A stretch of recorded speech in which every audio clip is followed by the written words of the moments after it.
Welcome back to another episode of Millennials to Millionaires. I'm Alicia Ace West. I'm Daniel King Sold. And we have a very special guest, Omar, a.k.a. Wolf. What's going on? Gang. Welcome. Today's episode, we're going to be speaking on mental health. You actually have a company called Mental Balance, right? Mm-hmm, that has to do with your mental. I've been learning so much, okay? I've been really trying to read a lot and watch a lot of things. And I've realized that at the end of the day, whatever we're trying to do, gain success, be like happy in a relationship, whatever we want to do, it all comes down to your mental.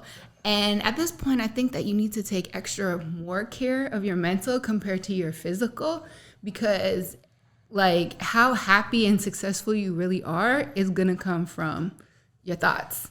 100%. And so mental health is something that is so important, especially during these times. We're currently in a pandemic that we have no clue when this thing is going to end up. A lot of isolation, a lot of people feeling very lonely, not knowing what's going on, like losing jobs, like all of that stuff. So this is the time where we need to focus on it.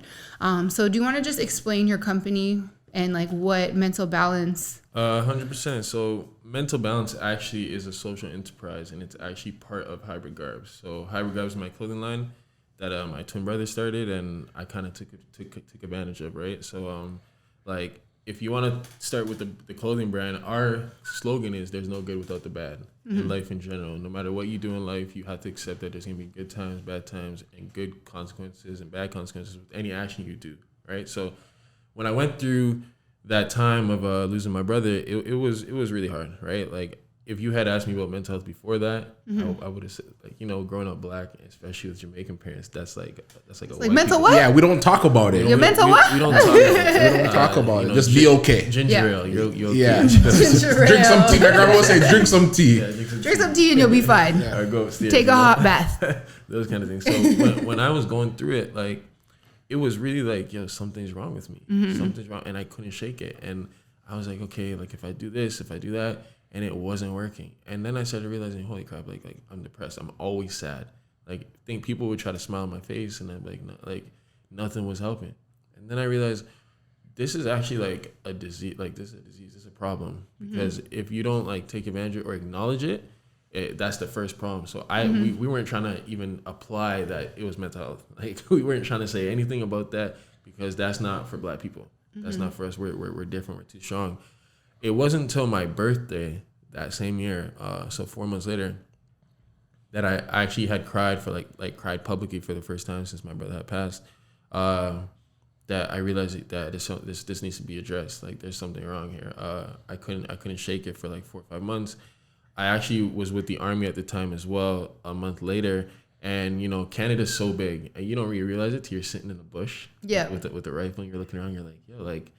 If we really don't know it exists. You don't know, right? So I was sitting in the bushes, and I'll never forget this day, and my sergeant was beside me, and I was just looking in space. I'm like, they had kidnapped my brother, and we didn't find a body or anything like that. And I remember thinking to myself, Canada's so big, these guys could have stashed the body anywhere. They could have put it anywhere. Like they could have put it 100 meters to my left, right, and there's not even a person in sight. And that's when it really kicked me, like I can't keep going like this. Like I was honestly thinking suicidal thoughts at that point. And I had mentioned to my sergeant, like, I gotta go, like I gotta get out of here, I gotta get around people, because the empty space and the bushes left me with my thoughts. And like I was in charge at the time, and I had to say, I can't do this. Like guys are looking to me to make decisions, and I'm thinking about like every ditch that walks by. Like I'm actually looking in the ditches, like, oh, maybe he's here. Like it was taking my mind, and I have a loaded rifle in my hand, so I was like, I can't do this right now. I gotta step back. So fast forward. Hybrids, I'm pushing it because, to be very honest with you, I had thought he was going to come back someday. So I wanted him to come back to something. Like, yeah, I did this for you. Like, the clothing line's doing well. You don't have to do anything else. You can just do this, and I'll get back to the Army and do my thing. So I was pushing it as if he was coming back. Like, nobody could tell me nothing. Like, he's coming to come back to a bag. And then people were really on it, and it started to do well. And then, like, the second birthday, the next year came around. And for everyone else, it's like, it's a whole year. So they're probably like, oh, he probably knows by this point he's not coming back. And I was still like, this is like a year later, but it's day 2 for me. So I'm still thinking he's coming back. Like he's going to be back. And it really started sinking in. And the mental part really started to. I was losing weight, and like I back then I wasn't 210. I'm 210 now. Back then I was like 170, and I was going down to 160 and stuff, and I wasn't eating properly, and the things that made me happy didn't make me happy no more. He has a daughter, so it was really, really hard to look at her because I know she looked at me like, you look like this guy where he at, and I'm looking at her like, you're not mine, but you look like me. So it all started to just crumble, and I was, at this point, I'm not an effective soldier, so I'm not really working like that. And, the bills in life don't wait for nobody, so you got to make a decision. So I went to see someone. I went to see a therapist, and, at that time, it was a white man. And, they could have all the education they want to have. They can have all the degrees they want to have, but you start But they don't have the same background. They don't. You start have seeing how important culturalism is important. Relatability, things like that. So they were telling me like all these professional answers, like, "Oh, try this," and I'm like, "You have no idea what I'm talking about right now. Yeah. Like you've never experienced this before." So I did some research, and there was not a lot of black male therapists available. Like, so that's when I was like, "Holy shit!" Like, I was 27 when this happened to me. I'm a grown man. I have a university degree. I have, a lot of military training. So the mentors, I was already ahead of the game when it came to fighting that. Now imagine, I thought to myself, there's, especially with what's going on today in the streets, there's a lot of 16-year-old, 17-year-old, 18-year-old young men going through exactly what I'm going through and worse. And at the time when my brother's thing happened, I had some money saved up. So I was actually traveling. I left the country like a couple times to get my mind away from it. But think about those kids who cannot run away from these problems, that are just trapped. Who are just trapped, and worse, they got a home where they don't really vibe with, or they don't feel safe at, or they just can't go back to. So they have no escape. I ran away from my problems for a while because I was financially able to do so, and I started thinking, I'm like, yo, this is crazy. Like if I'm feeling this, imagine what these kids are feeling. Then I started understanding why there's so many shootings going on. Like from a civilian standpoint, you look at it like, these kids are, they're just bad mind or they're idiots, stuff like that. It's like, nah, it's really hurt people hurt people. Yeah. Your mind will take you. Like, I thought about revenge and I still think about revenge, like days in and days out, but my mind like fights it, the good and the bad fighting each other. But these kids, it's hard. And most times it's just the bad that takes over. It's very, very, very easy for the bad to get you like in a spot where like, you got this. It convinces you. Like, I remember I posted something from Jada Pinkett Smith, and she was saying, revenge will have you feeling like you're entitled. Like your situation, if you let your mind wander, it'll make you feel like, no, trust me, it's okay to do this because someone did something to you. And that's what I always say when it comes to these shootings and violence and stuff like that. The people that do the killings, they always think they're entitled to somebody else's life. 100%. And that's crazy to me because nobody is entitled to anybody's life. Like what makes you think that you're better than whoever, that you can take their life? And that's all it is. It's entitlement. Wherever that stems from, they think that they're entitled to take somebody's life. And I just think it's crazy that it gets pretty bad when you start thinking about, and once again, I'm not going to sit here and knock those people for that because it does take a strong mind to realize that like two wrongs don't make a right. Yeah. I had posted something on Instagram yesterday and a lot of people were asking about, but there's a quote that says, when a man seeks revenge, he makes sure he buries two graves, one for the person that he's going after and the other one for himself. Yeah. And a lot of people didn't understand what I was saying. And I was shocked. Like, first of all, you guys got to read a book. Yeah. Second of all, it's literally the fact that, you can destroy yourself seeking revenge. Like, absolutely. 100%. Because it's not only that other person that's dying, it's you too. Yeah, like if you really aren't like a real killer, like a part of you dies too, right? But even like, the real killers, they that. die too. They just absolutely, but they've gotten to a point where it doesn't even matter anymore. 100%. They do not have any type of love, compassion. Like 100%. They do not see people as people at that point. Exactly. So with oh, sorry. Yeah, no problem. I think that it's important that we're talking about this because I think in order to be successful in life, it starts with your mind. Absolutely. You have to have a strong mind, strong body, strong spiritual health to be successful in anything you're doing. That's going to translate to your success in life. And I can also speak from my personal experiences and kind of relate to you a little bit. I had a younger cousin commit suicide, when he was 15, 16 years old. I had an uncle that, passed away in my arms when I was in grade 10. And, it was very, very dark. I've contemplated suicide and stuff like that.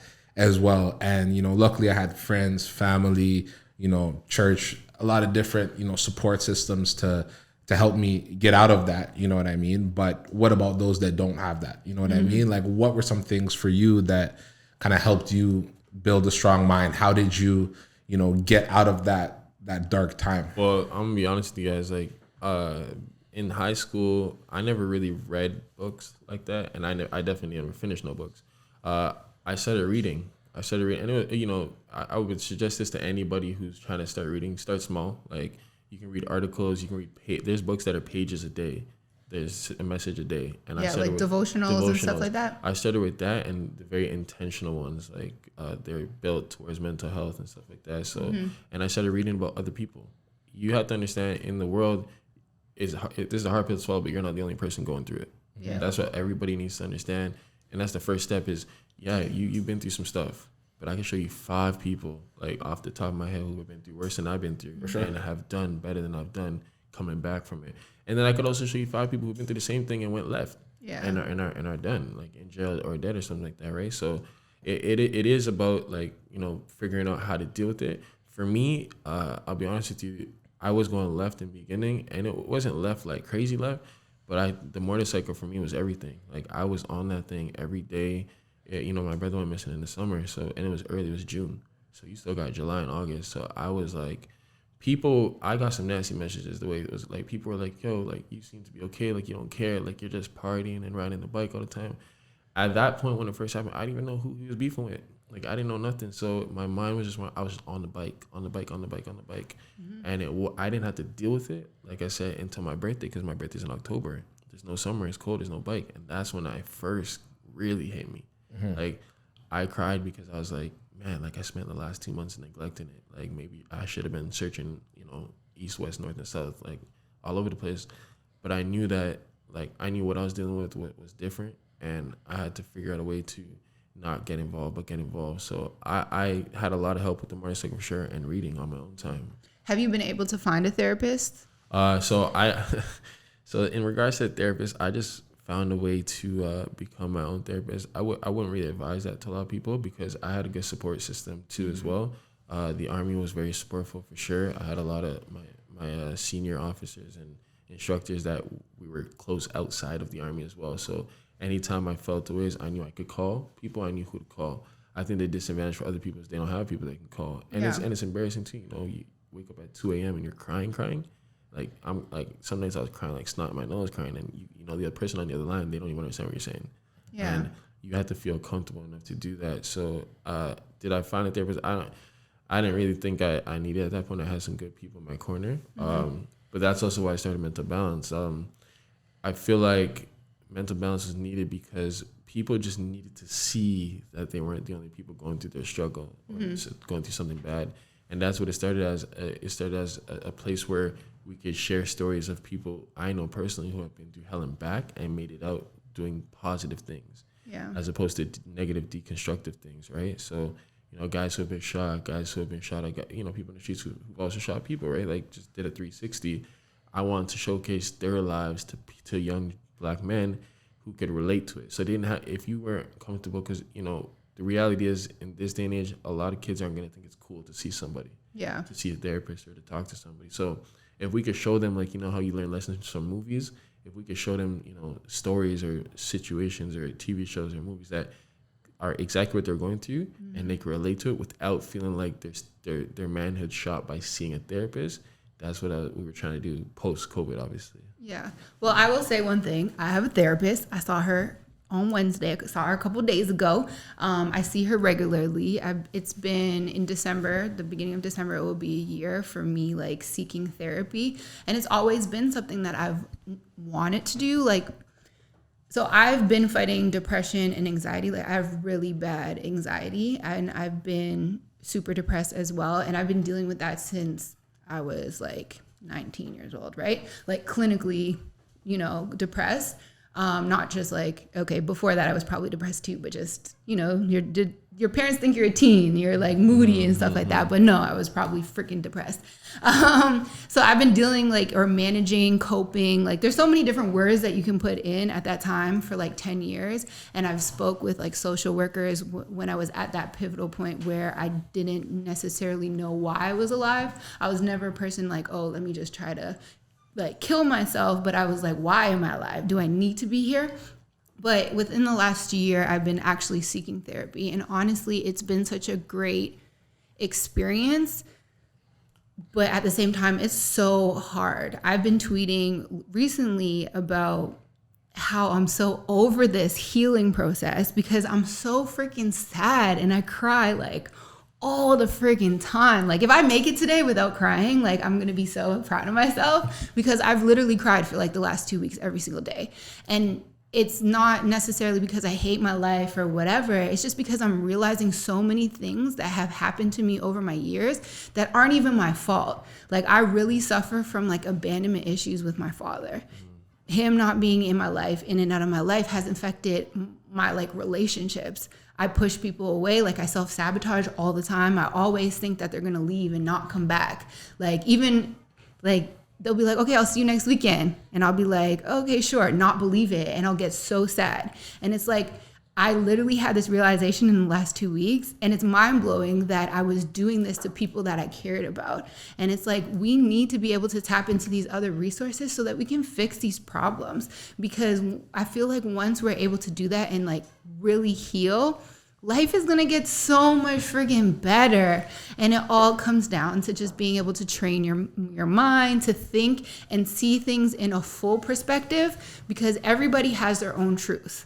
Like I'll see something happening, something will happen. I'll see it from my perspective. I'll see it from like my rose colored glasses, but that doesn't mean it's the truth, right? And it's like just being able to know that what you think you perceived isn't necessarily what you perceived is like, it's such a beautiful process. But I definitely think that everybody needs to really figure out why certain things in their life are happening. Like really be able to be still and look at the littlest things. It could be the way you respond to your mother, like the way you text somebody. And that could be because it stems from something that happened in your childhood that you just keep brushing under the but rug. You keep pulling it and pulling it. And then there's so many other things like generational curses. Like me and my mom are cool, but we don't have the greatest mother-daughter relationship. And when you look at her relationship with her mom, they're cool. She takes care of her. They're like, you would think they're like this, but they're not. And then you look further back, like my grandmother was adopted and at 6 months. And they say that if you're away from your mother as a child within the first like year or something like that, that will instantly change the bond that you guys have. And so it's like me and my mom were okay, but our beef or whatever we have comes from because my grandmother was like given away at birth. And it's just like when you really start to read and do the research and like pay attention to who you are, your whole perspective is going to change. Your whole life is going to change. I'm really happy you brought up perspective, because like that is the make or break when it comes to the mind, right? Because I get like I have the same kind of situation. My mom, she's cool. Like I'm getting close with her now only because I see where I might have been wrong. Yeah. I stopped looking at her as she's wrong. I felt like I was always right, and I started sitting back and like, this may be why she's acting like this, or this, she wasn't cool with her mom either. And I lost a brother, but she also lost a son. I was like going at her like hard and not realizing like what's her perspective, what's her stance on the situation. Anything you do in life, the thing to remember is your mind has to arrive there first. So, if you're trying to be successful with, sports, with lifting weights, getting bigger, you have to see yourself doing those things. Your mind has to arrive first. I wanted to have an amazing relationship with my mom, but I was just trying to do things. I didn't actually see it because I didn't believe it, right? Your mind is so powerful. Like if you see happy thoughts, if you see happy things will happen. This is why depression kicks in, because your mind is seeing negativity. Your mind is doing a story that and creating these false narratives. False narratives, right? So when we talk about anxiety, things like that, your mind, it's so your mind. That's why I'm so strong now on mental health and mental strength before anything, because if you get injured, your body, it'll recover if your mind like is ready to recover. Like you break your ankle playing basketball or soccer like that. Naturally, it's naturally heal itself. It's gonna suck physically, but your mind will be like, all right, well, we got to do this, and then your body will follow your mind, and that comes with everything you do in life, right? So that's exactly why I started Mental Balance, and why the slogan for it is what happens in you is more important than what happens to you. Because we can all get shot tomorrow. Some of us are gonna, sit on our ass for the rest of like the next 9 months and be a victim. And some of us are mentally gonna get up and like, okay, it happened to me. It happened. It wasn't my fault. Yeah, 100%. So how am I gonna move? How am I gonna pivot and continue on? No, it's really important to just kind of accept the things that you can't change. Right, and there's a scripture in the Bible. I don't want to misquote it. I have it tatted, and you have it. You know what? Okay, can you preach it to us, please? Because I had that tatted before I went through all of this, really? And now it's like everything I see that's happening around me is like, and I want to take a deep breath before I say this, but my brother's situation is like everything happened how it was supposed to happen, kind of thing, and that's the hardest realization, because the man that I've become today, what we've created, what he's created, what I've the people I've affected. It wouldn't have happened if that day didn't happen, right? So, like, it's God give me the strength to change the things that I can change and accept the things that I can't change, right?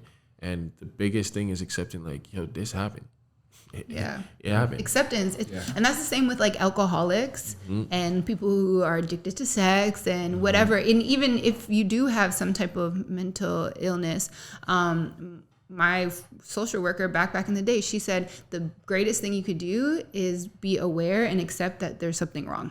Because now you can be like, okay, I'm choosing to be better. Accountability, for sure. That's another part of the mental health part of it, is realizing, like, when you're wrong and mentally saying, you know what, and vocalizing it. Because there are stubborn people who be like, I was wrong, but whatever. No, take accountability for it, and you'll probably feel better. And then even your relationships will be better. Yeah, it's not just about you. Like, the other person needs to hear you take accountability as well, right? So that was one of the big things for my mom. I had mentioned to her the other day, like, there's no way to take back, like, the last 6 years of our relationship, but I know that there's a lot I could have done to make this better, and when you're apologizing, don't say but. Yeah. Don't put it on people. That's the worst. When people are like, I apologize, but. I was like, I don't want to hear the but. You just apologize, it cancels out the whole apology. Just say your apology, and if that person wants to add in their apologies too, but that's not on you. You got to free yourself first and stop worrying about other people, right? So. Yeah, speaking about scriptures, first of all, do you know what the scripture was? Off the top of you got it tatted, so it's on my back, so I can't. Oh, okay. Can't really read There's a scripture. Okay, read the Bible and you'll find it. There actually is a sermon series right now about forgiveness. Pastor Mike Todd from Transformational Church, he's talking about forgiveness right now, and I'm just watching this and I'm just like, I wish more people understood that forgiveness isn't necessarily about the other person. It's also about you. Like, and you don't actually have to be friends with the person, and you don't have to like them and kiss ass and all that other stuff. Like, forgiveness is so much more than that. And once you free yourself from those offenses, like, everything comes to you, like, in abundance. And I'm even reading a book, how to be a badass in making money, and it's a part 2 of how to be a badass and live your awesome life or something like that.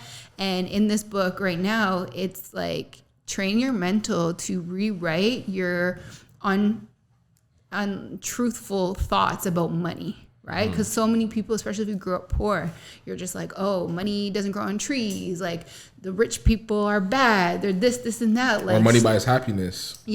Like, start rewriting those thoughts, like, figure out why you think that and get down to, like, the real truth, and then rewrite those thoughts so that you can start attracting money into your life. 100%. I got the scripture right here. I pulled it up. I didn't want to misquote it, Yeah. But God grant me the serenity to accept the things I cannot change, the courage to change the things that I can, and the wisdom to know the difference. Yes. And that's key, right? Because in life, we're all going to be knocked down. We're all going to deal with some type of pain. But the key is to turn that pain into power, right? And now use that pain to inspire others. Now you've been able to touch thousands. You know what I mean? And you're going to continue to touch and inspire thousands with your story, with your brand, with your company, and let people know that they're not alone. For you, like, you had the bike. That was, your outlet, you know? So people essentially need to find something that they love. Find a couple creative outlets or hobbies and activities that will keep you in good spirits and positive. I definitely think taking time to yourself and try to be as present as possible, because like you said, everything is connected. And the more, like with your tattoo, right? The more you are aware and you're in that present moment, you'll be able to see signs for whatever's going to happen next. Like, I believe it so much. Yeah. There's so many times where like I'll get into a situation and I was like, I was just talking about this and this just happened and these two things are connected. But if you're too busy, like just, you know, being lost everywhere and on the gram and doing this and this and this and not really paying attention to that present moment, you might miss something that could have like clued you into what's going to happen next. 100%. That's big for even opportunities, because if you're so like your mind's dark and you're clouded, you know, they say, you know, opportunity meets preparation and stuff like that. You can be prepared as you want, but you need to, the opportunities present itself, but you also need to see that opportunity present itself, right? So I like how you said that, because I've been in situations now where I'm seeing things and I'm like, wait, it's like I had deja vu, like I dreamt this, like I saw it, like, you know, and it's happening. I'm like, okay, this is how I gotta act. And it's simply because I was woke, like I was looking around like, okay, this happened because this happened. You actually start to pick up on your own karma as well. A lot of people don't realize, like, you know, and Don Q said in his song, like, when you're doing dirt, you almost expect karma. You understand how it goes. But it goes both ways. If you're doing good stuff, you know, it's going to come around. If you've done some slimy stuff, like, that stuff's going to come around. Like, you know. Karma's going to come knocking. You know what I'm saying? So I was actually, like, riding the bike one time, and it wasn't me riding the bike. Actually, I shouldn't have started with that. But the bike was being rode by someone. And, you know, like, the police had turned on the lights, and I seen it from a distance. And homie took off and stuff, and then he ended up getting to his house and he had a flat tire. And I went over to him like, oh, that's crazy. And he was so mad. I was like, but yo, change the perspective. Like, you could have got pulled over, and you know they could have taken the bike. You know, it's like that's your karma. This is what you're dealing with. You know, now you're a flat tire versus the opposite, right? So people just need to understand the connections between your actions and how, and you know, karma is not just you. That stuff is generational.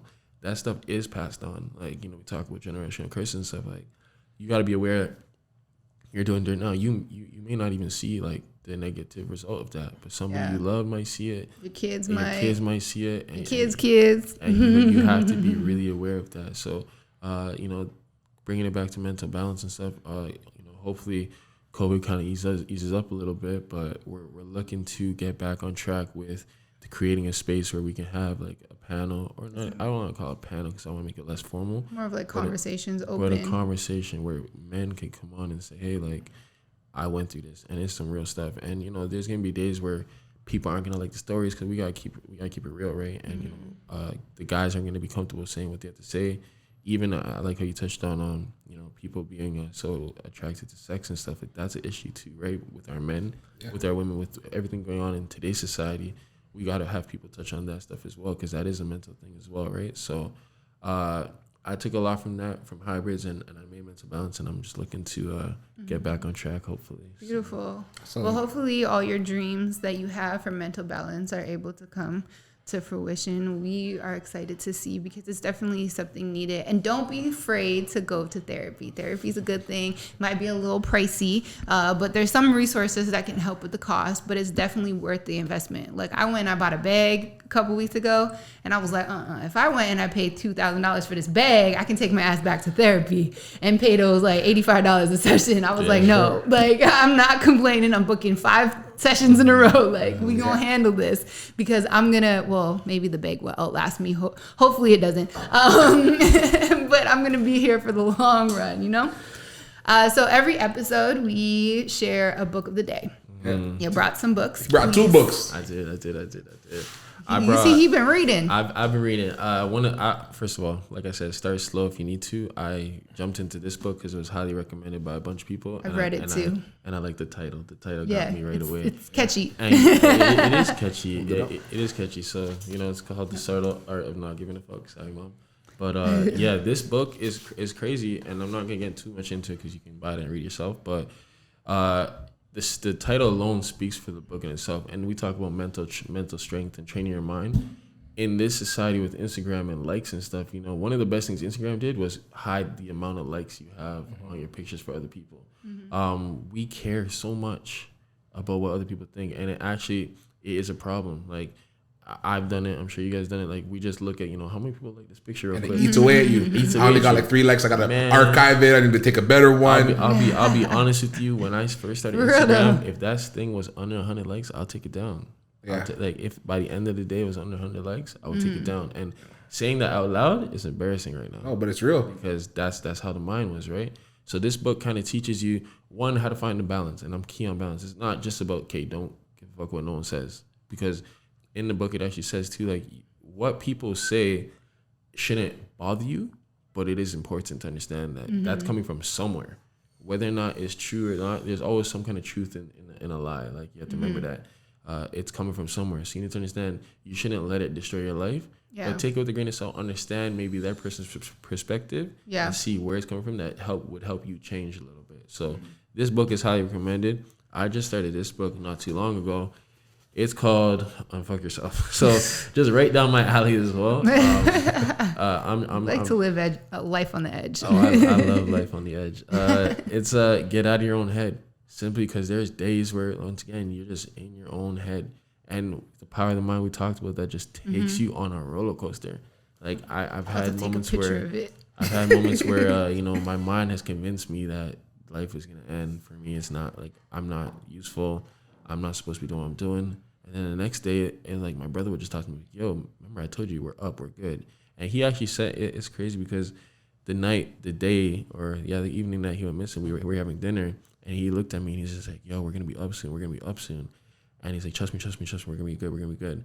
And now that I see everything how it's living now, it's like, he was right. It was just not like, it was just for me though to get to that point. It wasn't exactly how I thought it Everything happens in its perfect timing. Yeah, so it's like in my head all the time, he's like, yo, see, we're almost there. Like, something good will happen. Like, see, I told you we're almost there. Keep going. And that's the hardest part about the balance, because I hear that voice and I'm like, yo, I don't want none of this without you. But it's like, no, this was how it's supposed to go. Like, go get this, make it happen.